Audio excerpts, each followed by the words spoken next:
हमारे जीवन में चाणक्य इतने महत्वपूर्ण क्यों है? चाणक्य कौन है और चाणक्य से हमारे जीवन में कैसी प्राप्ति होती है? दुख से कैसा सुख आता है? इसके बारे में, चाणक्य नीति के बारे में हम अभी देखने वाले हैं। चाणक्य ने बताए हुए कुछ बातें। दुश्मन का दुश्मन दोस्त होता है। शक्तिशाली मन को कोई नहीं हरा सकता। मनुष्य कर्म से महान होता है, जन्म से नहीं। विनम्रता आत्म संयम का मूल है। काम वासना के समान विनाशकारी कोई रोग नहीं है। आलसी का कोई वर्तमान और भविष्य नहीं होता। अन्याय से कमाया हुआ धन निश्चित रूप से नष्ट हो जाएगा। जो व्यक्ति अपना लक्ष्य तय नहीं कर सकता, वह जीत भी नहीं सकता। जैसे ही भय निकट आए, आक्रमण करके उसका नाश कर दो। संसार की सबसे बड़ी शक्ति नारी का यौवन और सुंदरता है। अगर सांप जहरीला भी ना हो तो भी उसे जहरीला होने का ढोंग करना चाहिए। यह मनुष्य का मन है जो उसके बंधन या स्वतंत्र का कारण है। सच्चा पुत्र आज्ञाकारी होता है, सच्चा पिता प्रेम करने वाला होता है और सच्चा मित्र ईमानदार होता है। जब तक शत्रु की दुर्बलता का पता न चल पा जाए, तब तक उसे मित्रता की दृष्टि से रखना चाहिए। एक मूर्ख व्यक्ति के लिए किताबें उतनी ही उपयोगी होती है जितना ही एक अंधे व्यक्ति के लिए आईना। कौशल्य को छुपा हुआ खजाना कहा जाता है, क्योंकि वो परदेश में एक माँ की तरह बचत रह करते हैं। भगवान मूर्तियों में मौजूद नहीं है, आपकी भावनाएं ही आपका भगवान है। आत्मा तुम्हारा मंदिर है। आप जिस चीज के लायक है उससे कम पर कभी समझौता न करें। यह अभिमान नहीं, स्वाभिमान है। सबसे बड़ा गुरु मंत्र है, कभी भी अपने राज किसी को मत बताना, यह आपको नष्ट कर देगा। फूलों की सुगंध हवा की दिशा में फैलती है, लेकिन इंसान की अच्छाई हर दिशा में फैलती है। एक बुद्धिमान व्यक्ति अपने बच्चों को सावधानी से पालता है, क्योंकि उच्च मनोबल वाले शिक्षित व्यक्ति को समाज में सच्चा सम्मान मिलता है। कभी भी ऐसे लोगों से दोस्ती ना करें जो हैसियत में आपसे ऊपर या नीचे हो। ऐसी दोस्ती आपको कभी खुशी नहीं देगी। नदियों, शस्त्र धारण करने वाले पुरुषों, पंजों या सींग वाले जानवरों, स्त्रियों और राज परिवार के सदस्यों पर भरोसा न करें। नदी के किनारे के पेड़, दूसरे आदमी के घर में एक महिला और बिना सलाहकार के राजा निसंदेह तेजी से विनाश के लिए जाते हैं।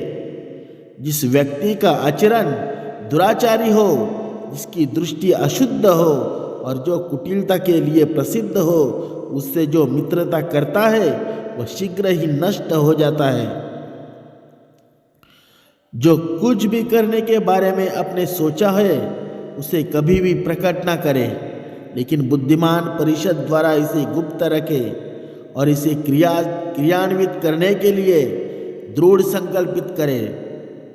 सच्चा मित्र वही है जो आवश्यकता, दुर्भाग्य, अकाल या युद्ध के समय राजा के दरबार में या स्मशान में हमारा साथ ना छोड़े। ऐसे देश में निवास न करे जहाँ आपका सम्मान ना हो। आप अपनी आजीविका नहीं कमा सकते, कोई मित्र नहीं है या ज्ञान प्राप्त नहीं कर सकते। मूर्ख को सलाह देना, दुराचारी स्त्री को देखभाल करना और सुस्त और दुखी व्यक्ति की संगति करना अविवेक है। एक बार जब आपकी किसी चीज पर काम करना शुरू कर दे, असफल से डरो मत और उसका परित्याग मत करो। जो लोग ईमानदारी से काम करते हैं वे सबसे ज़्यादा खुश होते हैं। मूर्खता वास्तव में कष्टदायक होती है और यौवन भी कष्टदायक होता है, लेकिन इससे कई अधिक कष्टदायक होता है किसी दूसरे के घर में रहना। बुद्धिमान व्यक्ति को सारस भांति अपनी इंद्रियों को वश में करना चाहिए और अपने स्थान, समय और योग्यता को जानकर अपने उद्देश्य को पूरा करना चाहिए।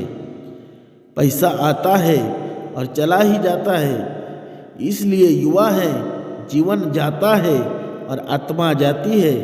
कुछ भी हमेशा के लिए नहीं रहता। केवल एक चीज जो दृढ़ रहती है वह है आपका विश्वास। किसी व्यक्ति का भविष्य उसकी वर्तमान परिस्थितियों के आधार पर मत आंकिए, क्योंकि समय में इतनी ताकत है कि वह काले कोयले को भी चमकदार हीरे में बदल सकता है। वाणी की पवित्रता, मन की, इंद्रियों की और एक दयालु हृदय की आवश्यकता उस व्यक्ति को ही होती है जो दिव्य मंच पर उठने की इच्छा रखता है। चाणक्य के कड़वे वचन। दूसरों की गलतियों से सीखे। आप उन सभी को स्वयं बनाने के लिए पर्याप्त समय तक जीवित नहीं रह सकते। एक अकेला चंद्रमा अंधेरे को दूर करता है जो कई तारे भी मिलकर नहीं कर सकते। व्यक्ति को अधिक ईमानदार नहीं होना चाहिए।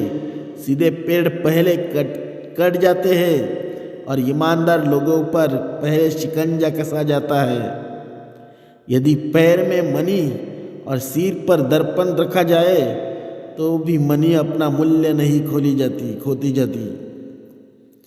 पुरुषों की तुलना में महिलाओं में भूख 2 गुना, लज्जा 4 गुना, साहस 6 गुना और वासना 8 गुना होती है।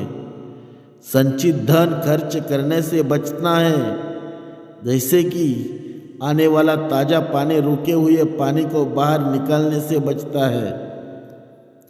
यह विचार छोड़ दो कि आसक्ति और प्रेम एक ही चीज है, वे शत्रु है। यह आसक्ति है जो भी सभी प्रेम को नष्ट करती। असत्यता, उतावलापन, कपट, मूर्खता, लोभ, अस्वच्छता और क्रूरता स्त्री के साथ स्वाभाविक दोष है। इस पृथ्वी पर 3 रत्न है, अन्न, जल और प्रिय वचन। मूर्ख लोग चट्टानों के टुकड़ों को रत्न समझते हैं। धन, मित्र, पत्नी और राज्य तो वापस मिल सकता है, लेकिन यह शरीर खो जाने पर फिर कभी नहीं मिल सकता। बीमारी, दुर्भाग्य, अकाल और आक्रमण के समय जो कोई भी आपकी सहायता करता है वही वास्तविक अर्थों में आपका सच्चा भाई है। वे नीच लोग जो दूसरों के गुप्त दोषों की बात करते हैं, वे स्वयं को वैसे ही नष्ट कर देते हैं जैसे सांप चींटियों के टीलों पर भटक जाते हैं। पाप पूर्वक अर्जित धन 10 वर्षों तक रह सकता है। 11वें वर्ष में यह मूल धन के साथ भी गायब हो जाता है। जिस प्रकार एक सूखा पेड़ आग लगने पर पूरे जंगल को जला देता है, उसी प्रकार एक दुष्ट पुत्र पूरे परिवार को नष्ट कर देता है। अपना धन केवल योग्य को दे और दूसरों को भी कभी नहीं। मेघों को प्राप्त समुद्र का जल सदैव मीठा होता है। सेवक को उसके कर्तव्य के निर्वहन में, रिश्तेदार को कठिनाई में, मित्र को विपत्ति में और पत्नी को दुर्भाग्य में परखे। कांटों और दुष्ट लोगों से निपटने के 2 तरीके हैं। एक उन्हें कुचल देना है और दूसरा उनसे दूर रहना है। बुद्धिमान पुरुषों को हमेशा अपने पुत्रों को विभिन्न नैतिक तरीकों से पालना चाहिए, क्योंकि जिन बच्चों को नीति शास्त्र का ज्ञान होता है और अच्छे व्यवहार वाले होते हैं, वे अपने परिवार के लिए एक गौरव बन जाते हैं। हर पहाड़ में माणिक नहीं होता, ना ही हर हाथी के सिर में मोती होता है, ना तो साधु हर जगह पर पाए जाते हैं, ना ही हर जंगल में चंदन के पेड़ होते हैं। भगवान लकड़ी या पत्थर या मिट्टी की मूर्तियों में नहीं रहते हैं। उनका वास हमारी भावनाओं में है, हमारे विचारों में है। इस भावनाओं से ही हम इन मूर्तियों में ईश्वर को विद्यमान मानते हैं। वह जो भविष्य के लिए तैयार है और जो किसी भी स्थिति में चतुराई से निपटता है, वह दोनों खुश है। लेकिन भाग्यवादी व्यक्ति जो पूरी तरह से भाग्य पर निर्भर करता है, वो बर्बाद हो जाता है। कठिन समय में धन की रक्षा करनी चाहिए। धन की बलि देकर पत्नी की रक्षा करनी चाहिए, लेकिन पत्नी और धन की बलि देकर अपनी आत्मा को अवश्य बचाना चाहिए। हर मित्रता के पीछे कोई ना कोई स्वार्थ होता है। बिना स्वार्थ के दोस्ती नहीं होती। यह एक कड़वा सच है। उस व्यक्ति से दूर रहे जो आपके सामने मीठी बातें करता हो, लेकिन आपके पीछे आपको बर्बाद करने की कोशिश करता है, क्योंकि हर जहर से भरे घड़े के समान है जिसके ऊपर दूध होता है। अपमानित होकर जीवन की रक्षा करने से अच्छा है मर जाना। जीवन की हानि केवल एक पल का दर्द देती है, लेकिन किसी के जीवन के हर दिन अपमान होता है। जो बीत गया उसके लिए हमेशा परेशान नहीं होना चाहिए, न ही हमें भविष्य के बारे में चिंतित होना चाहिए। विवेकी पुरुष केवल वर्तमान क्षण से निपटते हैं। सांप के दांत में, मक्खी के मुंह में और बिच्छू के डंक में जहर होता है, परंतु दुष्ट मनुष्य इससे अतृप्त होए। एक अशिक्षित व्यक्ति का जीवन कुत्ते की पूंछ की तरह बेकार है, जो न तो उसके पिछले सिरे को ढकती है और न ही कीड़ों के काटने से बचाती है। जब तक आपका शरीर स्वस्थ है और नियंत्रण में है और मृत्यु दूर है, अपनी आत्मा को बचाने का प्रयास करें। जब मृत्यु निकट हो तो तुम क्या कर सकते हो? वह जो हमारे मन में रहता है वह निकट है, हालांकि वह वास्तव में दूर हो सकता है, लेकिन जो हमारे दिल में नहीं है वह दूर है, भले ही वह वास्तव में पास है। नैतिक उत्कृष्टता के व्यक्तिगत सुंदरता के लिए एक आभूषण है। धर्मी आचरण उच्च जन्म के लिए, सीखने में सफलता और धन के लिए उचित खर्च। किसी व्यक्ति की उत्पत्ति का अनुमान उसके व्यवहार से, उसके मूल स्थान का उसके स्वर से और उसके भोजन के सेवन का अनुमान उसके पेट के आकार से लगाया जा सकता है। पृथ्वी सत्य की शक्ति द्वारा समर्थित है। यह सत्य की शक्ति है जो सूर्य को चमकाती है और हवा चलती है। वास्तव में सभी चीजें सत्य पर टिकी हुई है। अपने व्यवहार में बहुत ईमानदार ना हो, क्योंकि जंगल में जाकर आप देखेंगे कि सीधे पेड़ कट जाते हैं और टेढ़े खड़े रह जाते हैं। हमें सदैव वही बोलना चाहिए जो उस व्यक्ति को प्रसन्न करके जिससे हम कृपा की अपेक्षा रखते हैं। जैसे शिकारी जब हिरण को मारने की इच्छा करता है तो वह मधुर गीत गाता है। एक विद्वान व्यक्ति को लोगों को द्वारा सम्मानित किया जाता है। एक विद्वान व्यक्ति अपनी विद्या के लिए हर जगह सम्मान पाता है। वास्तव में विद्या का सर्वत्र आदर होता है। जो मनुष्य सभी प्राणियों के लिए दया और करुणा रखता है वह निश्चित रूप से धार्मिक है। उसे अपनी धार्मिकता साबित करने के लिए किसी धार्मिक प्रतीक या चिन्ह की आवश्यकता नहीं होती। जहाँ ये 5 व्यक्ति ना हो वहाँ एक भी दिन न रुके। एक धनी व्यक्ति, एक वैदिक विद्या में पारंगत ब्राह्मण, एक राजा, एक नदी और एक वैद्य। वह जो नाशवान के लिए जो अविनाशी है उसे त्याग देता है, जो अविनाशी है उसे खो देता है, और जो निसंदेह उसे खो देता है, जो नाशवान भी है। कठोर लोगों को नर्म बनाता है, दूर वालों को अपनी ओर आकर्षित करना है। यदि वे हमारा बुरा करें तो अपना लक्ष्य समझकर भी हमें उनसे सदा प्रेम रखना चाहिए।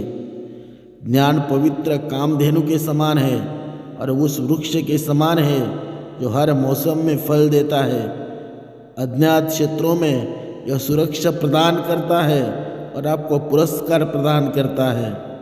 मनुष्य अकेला पैदा होता है और अकेला ही मरना है, और वह अपने कर्मों के अच्छे और बुरे परिणामों के अकेले ही भोगता है, और वह अकेला ही नरक या पराधमान में जाता है। आध्यात्मिक शांति के अमृत से संतुष्ट लोगों को जो सुख और शांति प्राप्त होती है, वह लालची व्यक्तियों को बेचैनी से इधर उधर घूमने से नहीं मिलती। ब्राह्मण की ताकत उसकी विद्या में है, एक राजा की ताकत उसकी सेना में है, एक वैश्य की ताकत उसके धन में है, और एक शूद्र की ताकत उसकी सेवा के दृष्टिकोण में है। एक उत्कृष्ट बात जो शेर से सीखी जा सकती है वह यह है कि मनुष्य जो कुछ भी करने का इरादा रखता है उसे पूरे दिल और जोरदार प्रयास के साथ करना चाहिए। संतुलित मन के समान कोई तपस्या नहीं है, और संतोष के समान कोई सुख नहीं है। लोभ जैसा कोई रोग नहीं, और दया जैसा कोई पुण्य नहीं। अपमानित होकर इस जीवन को सुरक्षित रखने से तो मर जाना ही अच्छा है। प्राणों की हानि क्षण भर का दुख देती है, परंतु अपमान जीवन में प्रतिदिन दुख लाता है। ज्ञान को व्यवहार में लाए बिना खो जाता है। अज्ञान के कारण मनुष्य खो जाता है। एक सेनापति के बिना एक सेना खो जाती है, और एक श्रीपति के बिना खो जाती है। जिसका ज्ञान किताबों तक ही सीमित है, और वो जिसका धन दूसरों के कब्जे में है, वह जरूरत पड़ने पर तो ज्ञान का उपयोग कर सकता है और न धन का उपयोग कर सकता है। कई बुरी आदत अतिभोग के लिए माध्यम से विकसित की जाती है, और बहुत से एक अच्छी सजा से इसलिए अपने बेटे के साथ साथ अपने शिष्य को भी मारो, उन्हें कभी शामिल न करें। एक लालची व्यक्ति को धन की पेशकश करके उसके सामने एक अभिमानी व्यक्ति को ढक कर जीता जा सकता है। मूर्ख को अनुनय विनय से जी जा सकता है, और ज्ञानी को सत्य से ही जीता जा सकता है। मनुष्य को ऐसे स्थान पर नहीं रहना चाहिए जहाँ लोग कानून से डरते नहीं, बेशर्म हैं, और जहाँ चतुर लोग नहीं है, जहाँ लोगों में दया की कमी है, और वह जहाँ कोई रचनात्मक या कला नहीं है। ब्राह्मण अपने संरक्षकों को उनसे भिक्षा प्राप्त करने के बाद छोड़ देते हैं। विद्वान अपने शिक्षकों को उनसे शिक्षा प्राप्त करने के बाद छोड़ देते हैं, और जानवर जले हुए जंगल को छोड़ देते हैं। अत्यधिक सुंदरता ने सीता का अपहरण कर लिया। अत्यधिक अभिमान ने रावण को मार डाला। अत्यधिक दान ने राजा बलि को गंभीर संकट में डाल दिया। इसलिए अति किसी भी चीज़ की बुरी होती है, बहुत ज़्यादा से बचना चाहिए। एक बुद्धिमान व्यक्ति को एक सम्मानित परिवार की लड़की से शादी करनी चाहिए, भले ही वह कुरूप हो। उसे अपनी सुंदरता के कारण नीच जाति के व्यक्ति से विवाह नहीं करना चाहिए। समान स्थिति वाले परिवार में शादी करना बेहतर है। एक बार मनुष्य की महत्वाकांक्षा जागृत हो जाए तो उसे कोई नहीं रोक सकता। एक व्यापारी के लिए कोई देश बहुत दूर नहीं हो सकता। एक बुद्धिमान व्यक्ति के लिए विदेश जैसी कोई चीज़ नहीं होती। वह जहाँ भी जाता है घर पर होता है। जो व्यक्ति भविष्य में आने वाली परेशानियों से अवगत होता है और अपने बुद्धि से उनका सामना करता है, वह हमेशा सुखी रहता है। और जो मनुष्य अच्छे दिनों की बाट जोते हुए निष्क्रिय बिना काम किए रहता है, वो अपना प्राण खो जाता है। यदि आपको बुरे व्यक्ति और सांप के बीच में चयन करना है तो सांप को चुनें, क्योंकि सांप आपको केवल आत्मरक्षा में काटेगा, लेकिन एक दुष्ट व्यक्ति किसी भी कारण और किसी भी समय या हमेशा काटेगा। कोई भी काम शुरू करने से पहले हमेशा अपने आप से 3 सवाल पूछें। मैं ऐसा क्यों कर रहा हूँ? इसके क्या परिणाम हो सकते हैं? और क्या मैं सफल हो पाऊँगा? जब आप गहराई से सोच लेंगे और इन सवालों से संतोषजनक जवाब पाए, तभी आगे बढ़े। जिस देश में रोजी रोटी का कोई साधन ना हो, जहाँ लोगों में भय ना हो, जहाँ लोगों में लज्जा ना हो, जहाँ बुद्धि ना हो, जहाँ दान की प्रवृत्ति ना हो, बुद्धिमान व्यक्ति को उस देश में कभी नहीं जाना चाहिए। शिक्षा सबसे अच्छी मित्र है। शिक्षा व्यक्ति का हर जगह सम्मान होता है। शिक्षा सुंदरता है और यौवन को हरा देती है। एक गुरुजी जो अपने शिष्य को धार्मिकता का मार्ग दिखाता है, वो बहुत बड़ा कर्ज छोड़ जाता है। इसका भुगतान नहीं होता, क्योंकि कोई भी भौतिक वस्तु इतनी कीमती नहीं है। शिक्षक कभी साधारण नहीं होता। प्रलय और उस निर्माण उसकी गोद में पलते हैं। एक बार जब आप किसी चीज पर काम करना शुरू कर देते हैं तो असफलता से डरो मत और इसे मत छोड़ो। जो लोग ईमानदारी से काम करते हैं वे सबसे ज़्यादा खुश होते हैं। धन, मित्र, पत्नी और राज्य तो वापस मिल सकता है, लेकिन यह शरीर खो जाने पर फिर भी कभी भी प्राप्त नहीं हो सकता। विनम्र आत्म नियंत्रण के मूल में है। एक उत्कृष्ट बात जो एक शेर से सीखी जा सकती है, यह वह है, एक आदमी जो कुछ भी करने का इरादा रखता है उसे पूरे दिल और जोरदार प्रयास के साथ करना चाहिए। सांप के दांत में, मक्खी के मुंह में और बिच्छू के डंक में जहर होता है, परंतु दुष्ट से उससे तृप्त हो जाए। हमें अब ये आशा है कि चाणक्य के जो भी बातें आपको बताई है वो आपके दिमाग में घुसी होगी। उससे क्या सीख लेनी है वो आप सोचो और आज से ही नई जिंदगी की शुरुआत करो। चैनल पर नए हो तो चैनल अभी सब्सक्राइब करें, लाइक करें, कमेंट करें।